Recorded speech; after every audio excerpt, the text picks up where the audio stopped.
नमस्कार दोस्तों, एक बार फिर से आप सभी दोस्तों का आपके अपने YouTube चैनल यू एंड वीडीवी पर बहुत बहुत स्वागत है। दोस्तों, दिन भर के मुख्य समाचार हैं, बड़ी खबरें हैं, फटाफट अंदाज में आगे इसी वीडियो में जानेंगे। ये वो खबरें हैं जो गोदी मीडिया आप तक नहीं पहुंचाता है। तो वहीं दोस्तों, खबरों की तरफ चलने से पहले आप लोगों से एक छोटा सा निवेदन है कि अगर आप लोग भी यूपी के आगामी विधानसभा चुनाव में बीजेपी का सुपड़ा साफ होते हुए देखते हैं तो अभी इस वीडियो को लाइक कीजिएगा, चैनल को फ्री में सब्सक्राइब करके बेल के आइकन को जरूर दबाइएगा दोस्तों, और कमेंट बॉक्स में कमेंट कीजिएगा जय हिंद जय भारत। दरअसल दोस्तों, पहली बड़ी खबर आप लोगों को बताते चलें, सिंघू और कुंडली बॉर्डर से किसान संगठनों के टेंट उखड़ने हुए हैं शुरू। पंजाब के 32 किसान संगठनों ने रखा है ये प्रस्ताव। आप लोगों को दोस्तों बताते चले, तीनों ही कृषि कानूनों की वापसी के बाद अब दिल्ली की सीमाओं पर डटे किसानों ने भी घर वापसी की तैयारी शुरू कर दी है, क्योंकि किसानों की लंबित मांगे भी केंद्र सरकार ने यहां पर लगभग मान ली है। सिंघू और कुंडली बॉर्डर पर पिछले एक साल से डटे किसान अब घर को लौटने लगे हैं।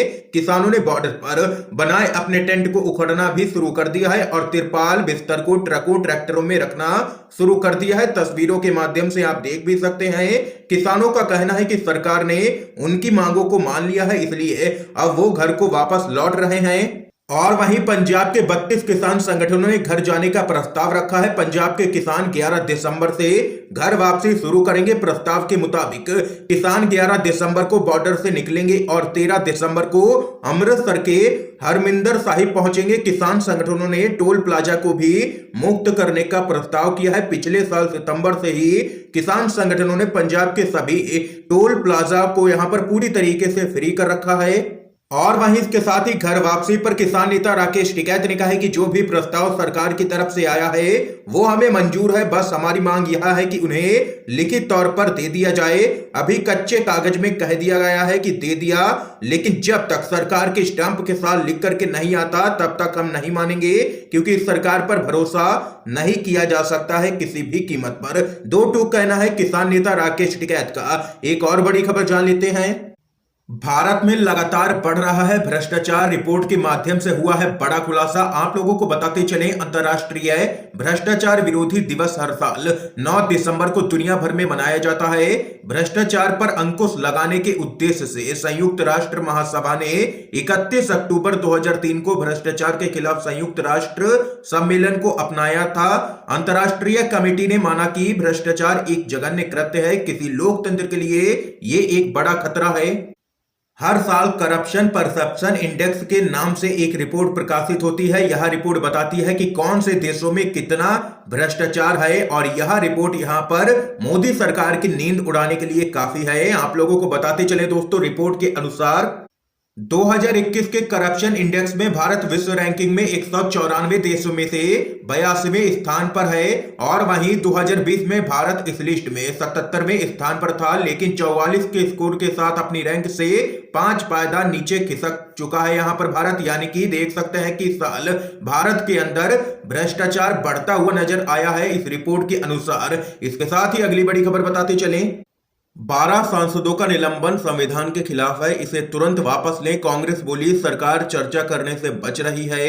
आप लोगों को बताते चलें, राज्यसभा में नेता प्रतिपक्ष मल्लिकार्जुन खड़गे ने सदन से निलंबित किए गए सभी 12 सांसदों का निलंबन वापस लेने की मांग की है।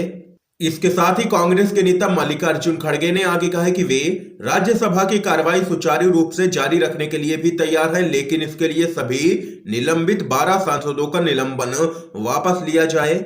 और वहीं इसके साथ ही मल्लिकार्जुन खड़गे ने आगे कहा है कि सांसदों के निलंबन का फैसला संविधान के खिलाफ है। विपक्ष को मजबूर किया जा रहा है कि राज्यसभा की कार्रवाई प्रभावित हो ताकि मुद्दों पर चर्चा ही न हो। आज हम एक बार फिर से कहते हैं कि यह फैसला सही नहीं है और निलंबन के इस निर्णय को वापस लिया जाना चाहिए। समूचे विपक्ष ने सदन का बहिष्कार कर दिया है, लेकिन हम निलंबित सांसदों के लिए पूरे दिन बैठे रहेंगे।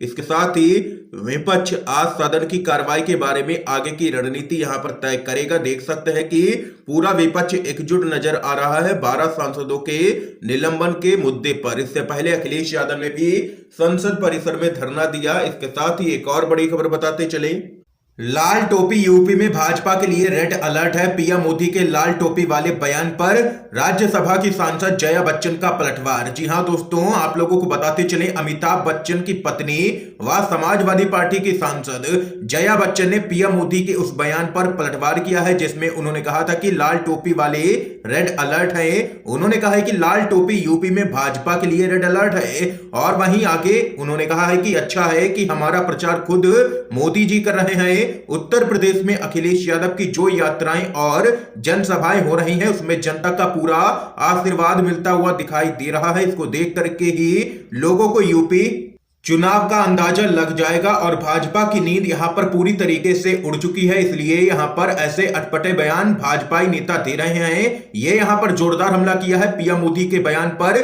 जया बच्चन ने। एक और बड़ी खबर बताते चले, सीडीएस जनरल विपिन रावत समेत 13 लोगों के निधन पर सदन ने जताया है शोक। राजनाथ सिंह बोले, सैन्य सम्मान के साथ होगा अंतिम संस्कार। आप लोगों को बताते चले, संसद के अंदर रक्षा मंत्री राजनाथ सिंह ने यहां पर सीडीएस जनरल विपिन रावत समेत 13 लोगों के निधन पर यहां पर बयान जारी किया है। तमिलनाडु के कन्नूर में MI-17 हेलीकॉप्टर दुर्घटनाग्रस्त हो गया जिसमें भारत के पहले सीडीएस विपिन रावत समेत 13 लोगों की मौत हो गई। और इस पूरे मामले को लेकर के संसद के अंदर राजनाथ सिंह ने अपना बयान जारी किया है। एक और बड़ी खबर बताते चले दोस्तों, बीजेपी के सांसद वरुण गांधी ने आर्थिक नीति पर मोदी सरकार को घेरा, छोटे कारोबारियों को बर्बाद करने का लगाया है आरोप। जी हां दोस्तों, पीलीभीत से भाजपा के सांसद वरुण गांधी ने मोदी सरकार की आर्थिक नीति पर सवाल उठाते हुए कहा है कि कुप्रबंधन ने बड़ी संख्या में छोटे उत्पादकों और दुकानदारों को अपना कारोबार बंद करने के लिए मजबूर कर दिया है। बीजेपी सांसद ने लोगों से अपील की है कि वे अमेजॉन और वॉलमार्ट के बजाय पड़ोस के छोटे दुकानदारों से खरीदारी करके उनका समर्थन करें। इसके साथ ही वरुण गांधी ने आगे कहा है कि आज भ्रष्टाचार, महंगाई और आर्थिक नीति के कुप्रबंधन के कारण बड़ी संख्या में छोटे उत्पादक और दुकानदार अपना व्यवसाय बंद करने को यहां पर मजबूर हैं।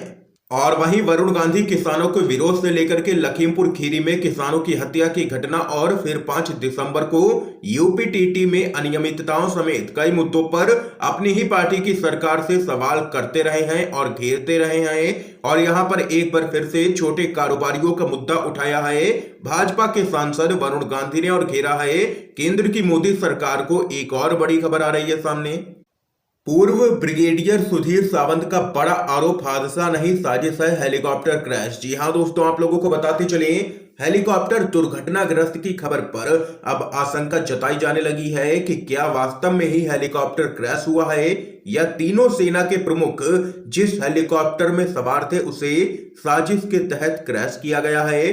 पूर्व ब्रिगेडियर सुधीर सावंत का आरोप है कि यह हादसा नहीं बल्कि बड़ी साजिश है।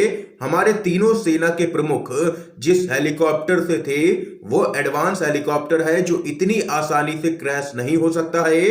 सावंत ने कहा है कि जहां यह हादसा हुआ है वहां इलाका LTT का है, आज भी वहां पर स्लीपर सेल एक्टिव है। पूर्व प्रधानमंत्री राजीव गांधी जी की भी हत्या तमिलनाडु में ही हुई थी। हादसे की जांच NIA से होनी चाहिए ताकि हादसे की पूरी कहानी सामने आ सके, ये यहां पर कहना है पूर्व ब्रिगेडियर सुधीर सावंत का। और उन्होंने लगा दिया है बड़ा आरोप और कहा है कि यह हादसा नहीं एक बड़ी साजिश की ओर इशारा करता है। इसके साथ ही दोस्तों एक और बड़ी खबर जान लेते हैं, मोदी सरकार पर भड़के हैं फारूक अब्दुल्ला, कहा वे समझते हैं बहुमत है तो कुछ भी कर सकते हैं। नेशनल कॉन्फ्रेंस के अध्यक्ष डॉक्टर फारूक अब्दुल्ला कई मुद्दों को लेकर के केंद्र की मोदी सरकार पर जबरदस्त तरीके से भड़के हैं। उन्होंने केंद्र सरकार को घेरते हुए कहा है कि वह समझते हैं कि हमारे पास इतना बहुमत है तो हम कुछ भी कर सकते हैं। अब्दुल्ला ने मोदी सरकार पर आरोप लगाते हुए कहा है कि इन्होंने पूरे देश को जमींदोज कर दिया है। ये यहां पर जबरदस्त तरीके से मोदी सरकार पर भड़के हैं फारूक अब्दुल्ला और कहा है कि लोकतंत्र की लगातार इस सरकार में हत्या की जा रही है और सब कुछ महंगा है, बेरोजगारी बढ़ रही है, पूरे देश को भाजपा ने तबाह करके रख दिया है। ये यहां पर कहना है फारूक अब्दुल्ला का। दोस्तों इस समय की आज की सभी बड़ी खबरें थी जो हमने आप लोगों तक पहुंचाई हैं UNVDV के माध्यम से। अगर आप लोगों को ये वीडियो पसंद आया हो तो इस वीडियो को लाइक कीजिएगा, ज्यादा से ज्यादा इस वीडियो को शेयर कीजिएगा ताकि आप सभी के दोस्त भी मुख्य समाचारों को जान सकें। वीडियो देखने के लिए आप सभी दोस्तों का बहुत बहुत धन्यवाद।